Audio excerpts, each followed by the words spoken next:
শুভ সকাল বন্ধুরা। তো কেমন আছেন সবাই? আশা করি যে যেখান থেকে আমার ভিডিওটা দেখছেন সবাই ভালো আছেন, সুস্থ আছেন। তো আমিও বেশ ভালো আছি। আজ পুকুর পাড় থেকে ব্লগটা শুরু করলাম।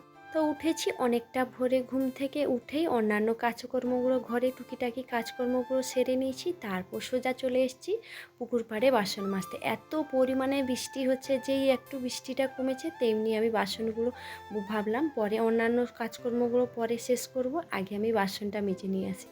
তো প্রথমে আমি বাসনটা মেজে নিয়ে এসে এদিকে গ্যাস ট্যাসগুলো ভালো করে পরিষ্কার করে নিলাম। তারপর এদিকে কিছুটা টেবিলটা এলোমেলো হয়ে পড়েছিল, সেগুলো পরিষ্কার করে জলের বোতল টোতলগুলো গুছিয়ে রেখে তারপর আমি টেবিলটা ভালো করে পরিষ্কার করে নিচ্ছি। তো বাইরে তো সেই আমি দেখছি বাইরে প্রচুর ওঝরে বৃষ্টি, যেই বাসন মেজে এসছি তারপরে প্রচুর বৃষ্টি এসছে। তো এদিকে টেবিল পরিষ্কার করে রেখে তারপর আমি এদিকে ঘরটাও ঝাড় দিয়ে দিচ্ছি। তো ঘরটা ঝাড় দেওয়ার পর তো এদিকে সবাইকে চাটাও বানিয়ে দিলাম। তো সকাল সন্ধ্যা দুবেলা করে চা বানাই আমি সকালে। তো চাটা বানিয়ে সবাইকে আমি দিয়েও দিলাম আর আমিও চাটা খেয়ে নিলাম। তো এইদিকে চাটা খাওয়া শেষ করে সোজা চলে এসেছি রান্নাঘরে। তো রান্না বান্না আমাকে সময়ের মধ্যে রান্না বান্না শেষ করতে হবে। তো বান্না করতে চলে এসেছি। এদিকে রান্নাটাও চাপিয়ে দিয়েছি।